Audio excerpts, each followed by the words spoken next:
खरं तर तुम्ही काँग्रेसमध्ये होतात. त्यावेळेला काँग्रेसचं कामही तुम्ही अगदी ताकदीनं केलं. काँग्रेस हा सेक्युलर पक्ष. आता तुम्ही भाजपात आले, आता भाजपामध्ये पण तर हा तेव्हा पण विशेष कधी गोल टोपी घातलेली नाही. म्हणजे आम्ही काँग्रेसमध्ये जाणं सरिताजी हे आमचं नाईलाज होतं तेव्हा. कारण का उद्धवजींनी ज्या पद्धतीने आम्ही 39 वर्ष आमचे वडील सन्मान्य बाळासाहेबांबरोबर राहिल्यानंतर जो काय अन्याय झाला, जो काय आज असंख्य लोकांना राणेसाहेबांचा संघर्ष आज अजून पटतोय. एकनाथ शिंदे साहेबांच्या संघर्षानंतर उठवानंतर किंवा अजून असंख्य जे शिवसैनिक आहे, काल संतोष दुरी पण आम्हाला तेच सांगत होते की राणे साहेबांनी तेव्हा जे केलं ते आम्ही आज भोगतोय. बरोबर भूमिका आहे ती. आणि म्हणून मी तुम्हाला सांगतो की जेव्हा जिथे होतो त्या पद्धतीने काँग्रेसमध्ये असलो तरी पण हिंदू म्हणून मी माझी भूमिका कधी हे नाही केली. म्हणजे ठीक आज आहे, जे तुम्ही हिंदुत्वाचे पोस्टर बॉय आहात, ते तुम्ही मुळातच तुम्ही तसेच आहात. हो, कारण का 39 वर्ष आम्ही हिंदू हृदय सम्राट बाळासाहेब ठाकरेंच्या तालमीमध्ये, म्हणजे वडील तिथे त्यांचे नेते असले तरी पण मी असो, निलेशजी असो, निलेशजी थोडे अजून ऍक्टिव्ह होते माझ्यापेक्षा, पण ते आम्ही त्या तालमीमध्ये तयार झालो. 39 वर्ष होतो.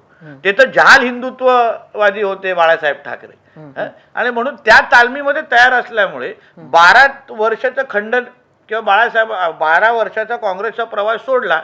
आज परत तो नाईलाज होता. घर नाईलाज, पण आज घर वापसी व्यवस्थित झालेली आहे. नक्कीच. ओवेसींच्या सभेत अकोल्यात परवा बराच गोंधळ झाला आणि अगदी चेंगराचेंगरीसारखी परिस्थिती खरं तर निर्माण झाली. त्याला ते कार्यकर्त्यांचं प्रेम असं म्हणतात.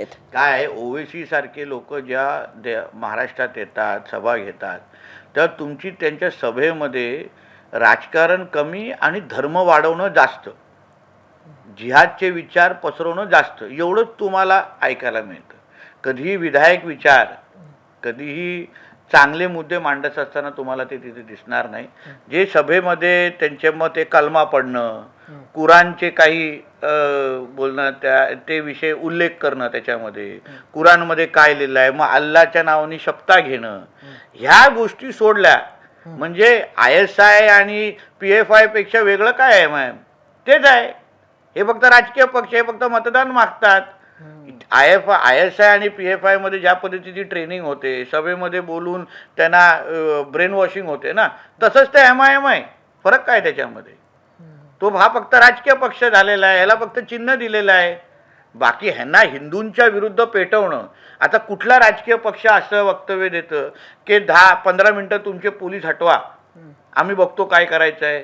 कुठला राजकीय पक्ष बोलतोय की हे हिंदू म्हणजे कुत्र्यासारखं हे त्यांना वक्तव्य कुठला राजकीय पक्ष करतो असा? मग त्या अशा राजकीय पक्षांना मुळात आपल्या ज्यांना मुळामध्ये राजकारणच करायचं नाही आहे, विकासच करायचा नाही आहे, त्यांना जिहादीच घडवायचे आहेत, ह्या लोकांना निवडणुका पण आपण का लढवायला देतो हा मोठा प्रश्न आहे. नवनीत राणा आणि ओवेसींचं किती मुलं असावं ह्यावर एक सध्या नव्यानं भांडण सुरू आहे. आपलं काय मत आहे? हिंदूंना किती मुलं असावीत? जनसंख्या हा फार महत्त्वाचा विषय आहे. कारण का जनसंख्येच्या आधारे इस्लाम राष्ट्र बनवण्याचे फार मोठे मनसुबे सुरू आहेत. तुम्ही गजवाए हिंद नावाचा हा जो कॉन्सेप्ट आहे जिहाद्यांचा, हा आपण समजून घेतला पाहिजे. कारण का त्याच्या अंतर्गत ह्या पूर्ण म्हणजे आज तुम्ही युरोप बघा काय अवस्था आहे, UK ची काय अवस्था आहे बघा, अमेरिकेची काय अवस्था आहे बघा, तसंच उद्या भारतामध्ये पण तसं काहीतरी करणं आणि मग कधी अतिरेकी कारवाया, कधी जनसंख्या वाढवणं. आज मुसलमान समाजाच्या घरामध्ये असलेली मुलांची संख्या आणि त्याचबरोबर प्रत्येकाला मिळालेले सगळे, तेव्हा त्यांना मोदी आवडतात कारण का सगळ्या योजना पाहिजे असतात, पण मतदानाच्या वेळी त्यांना त्यांचं कुराण आणि अल्लाह आवडतं.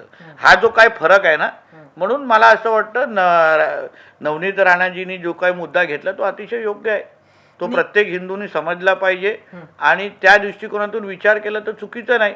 कारण का आपली ज्यांच्याबरोबर लढाई आहे, जे आपल्या धर्माकडे वाकड्या नजरेने बघा, हा राजकीय मुद्दा नाहीच आहे, हा मतदानाचा मुद्दा नाहीच आहे, पण तुम्ही कधी त्यांच्या मुल्ला मौलवींचे कधी फतवे काढताना किंवा त्यांचे कधी हे वक्तव्य बघा, ते समाजामध्ये ते बिंबवलं जात आहे, त्यांचं बिंबवलं जात आहे. आणि म्हणून त्या आधारे अगर नवनीत राणाजी काय बोलले असतील तर योग्यच आहे.